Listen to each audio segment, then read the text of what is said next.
everything seems more calm today for whatever reason. Nice weather too. And with that in mind, what's going on today?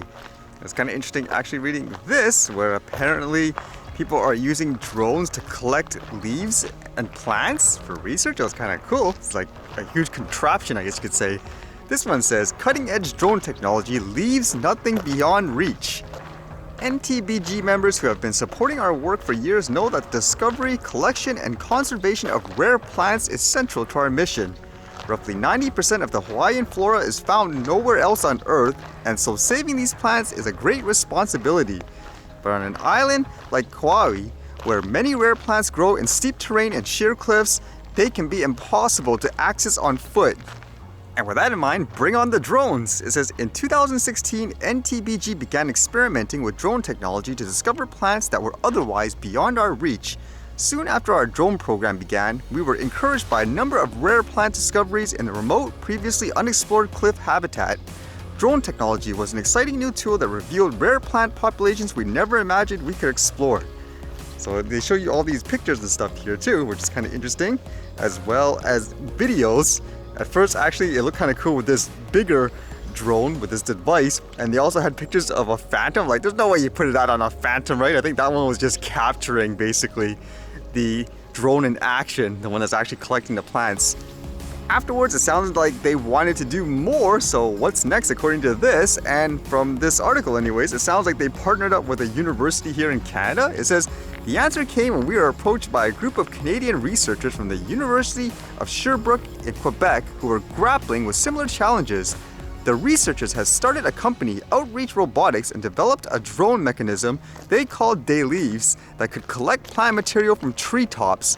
Their drone carried a tool suspended below it that can grasp and cut plants mid-air. So the question was, would it be usable in this particular area? And I guess as evident with the videos, it does. So it's kind of cool, using the tech in different ways to expand things like research and all that.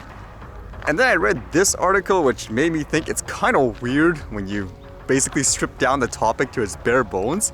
This one here apparently is trying to warn people that video games could give kids heart attacks. This one says, video games could trigger heart attacks in children. Young people with undiagnosed cardiac issues most at risk if they get too excited from playing games, says researchers. Video games can trigger heart attacks in children with undiagnosed cardiac issues, a study has found. Some children are born with an irregular heartbeat known as cardiac arrhythmia and may never know unless detected by a scan. So they say people could live normally, but then just like that, all of a sudden, I guess something could affect them. And it says, these undiagnosed heart issues have previously been linked to sudden deaths of people playing sports, but now a link has also been seen for computer games. Scientists said that the excitement, adrenaline, and emotional investment can trigger the condition. Research from the Heart Centre of the Children in Sydney, Australia, looked at the data from different studies and found the link. And what type of games are more problematic? According to this, it says war games, most common cause of problems. Dr. Claire Lawley, the study's lead investigator, explained video games may represent a serious risk to some children with arrhythmic conditions. They might be lethal in patients with predisposing but previously unrecognized arrhythmic conditions. Children who suddenly lose consciousness while electronic gaming should be assessed by a heart specialist, as this could be the first sign of a serious heart problem.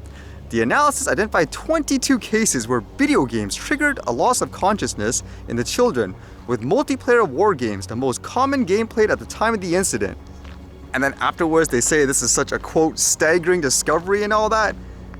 Now I'm trying to think of this with a critical point of view, and again, just breaking it down to its bare bone, it makes absolutely no sense in many ways, because if you're saying, for example, the cause of this is because of excitement, adrenaline, and emotional investment, can't you say that about everything if you think about it? So what you're telling me is a kid could have a heart attack per se watching a really exciting cartoon or a TV show or a movie. Someone could be watching the news, seeing some kind of traumatic event, and because of that, they'll all of a sudden have cardiac arrest, or they could be walking outside witnessing something bad, I don't know, a car accident or something like that, and again, they could die because of that. Wouldn't that technically be the same exact thing? in terms of this study. So that makes no sense in that way, because here as well, it makes you think, I know in the news it's been a lot of younger people dying all of a sudden for whatever reason in recent times, but this, I don't know, that doesn't really sound like a plausible connection per se in terms of the ultimate root cause. It doesn't make sense if that's what you're saying anyways, because of things like excitement. Like technically you shouldn't even go outside realistically. So I don't know about this study, it's kind of weird. I didn't do like a deep dive or anything in terms of this study that they did in terms of the examples, but I would imagine you need a diverse amount of people to see if there is a quote clear connection where it's video game specific per se, or is it the person, kind of like what it implies here, they already had a condition, so theoretically anything that gives them that kind of excitement or whatever can cause like cardiac arrest, for example. I don't know what the point of this is. You're just trying to create like, I don't know, some kind of restrictions with video games, or trying to blame people dying because there is whatever, some other reason you can't figure out, so you got to find the first thing that comes to your mind. That's what it feels like almost.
Alright, see you guys later.